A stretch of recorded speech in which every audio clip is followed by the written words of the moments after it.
Hey everybody, today I'm going to show you the easiest way that I found to set up supply lines in Fallout 4. Now, if you're unaware or unfamiliar with the way that supply lines works, essentially what we're doing is connecting all our different settlements in order to share building materials. And the standard way to do so is sending a settler from one settlement to another, but I find that tedious, especially in settlements where I don't have that many settlers and I really want to use them either for growing things or manning a store and all that good stuff. So I'm just going to show you a easier way, doesn't require settlers. So let's go ahead and get to it. So first things first, I'm going to go ahead and show you here on the map. I currently only have one supply line set up. If we go to the map and hit LB, you're going to see I've got Sanctuary connected to the Red Rocket truck stop. And what we're looking to do is connect Red Rocket to the Abernathy farm. So I'm just going to show you here at the workbench here at the Red Rocket, kind of the value of supply lines. If I go here into the workbench and I look at the junk that I have, I pretty much have the default stuff. I don't have that much to work with here.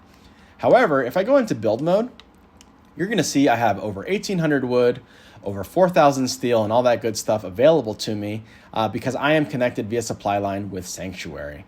So like I mentioned, normally you would have to send a settler from one settlement to another in order to connect your settlements and kind of share those building materials. But especially in settlements like this, where I don't have that many settlers, I don't have very much going on, that can be kind of annoying and kind of tedious. So I'm going to show you a real easy, real quick workaround to go ahead and kind of set up supply lines without having to recruit any settlers. So we're going to go ahead here into the special menu, and we're going to go ahead and create a robot workbench. Now, this is only available via the Automatron DLC, so if you don't already have it, make sure that you pick that up. And what we're going to do is go ahead here, hit craft, and we're going to go ahead and create a new Automatron. And what I like to do is swap out the legs. We're going to go ahead and swap out the Protectron legs, which are the default legs, with the Mr. Handy thruster. And the reason I like to do that is really for two reasons. First, this guy's going to move a lot quicker. Second of all, not going to get stuck on objects along the way. So just a quick tip there. I always like to swap out those legs just, for the ease of movement.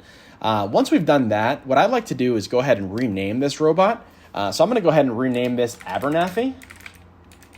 And the reason I like to rename these robots, label them, is as we scale up, as we go ahead and create more and more robots to connect our different settlements, you can imagine it can get kind of confusing, especially if we kind of have them all the same mode, right? Like you can see this robot right behind Abernathy looks exactly the same. So if we don't label them, it'll get confusing real quick. So once we've gone ahead and created Abernathy, we're going to go ahead here and back into workshop mode. We're going to go ahead, hover over Abernathy and hit RB. And now it's going to give us the option to send Abernathy to the Abernathy farm. And once we go ahead and hit confirm and assign them to the supply line, we're going to go ahead, pull up the map, hit LB again, and you'll now see Sanctuary is not only connected to the Red Rocket truck stop, but also to Abernathy farm. And so all the building materials, all the resources that I have available at Sanctuary for building are now available at the Red Rocket truck stop and Abernathy farm. Now, do note that any weapons, armor, or anything else that you've stored in the workshop is not going to appear. It's just simply going to be the building materials. So don't expect to have all your weapons available and all that good stuff. This is simply for building materials. Now, another quick tip that I'm going to show you, we're going to go ahead and create another Automatron.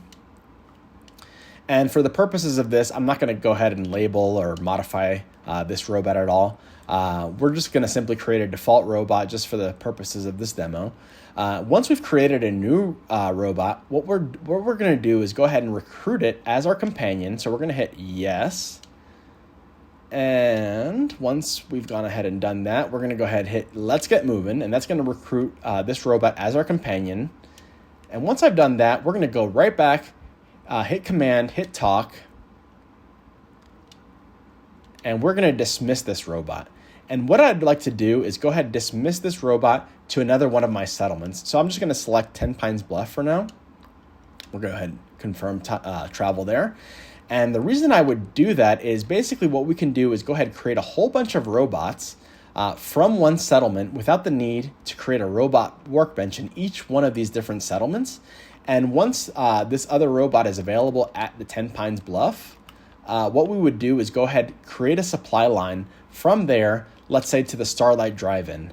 And the reason that I would basically connect it kind of in a daisy chain from Ten Pines to the Starlight, let's say to Abernathy, we don't want to have traffic jam. So that's another tip that I'd like to share with you guys.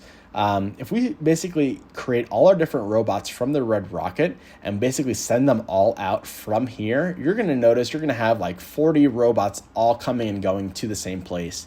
And especially if you do that from Sanctuary, you can see there's like a little bridge there. They're going to get stuck. So definitely want to make sure that when you create robots, just basically send them to the different settlements. And then once they're available at that settlement, just set up the supply lines from there. So I hope you all found that video helpful. Please like and subscribe, and we'll see you on the next one.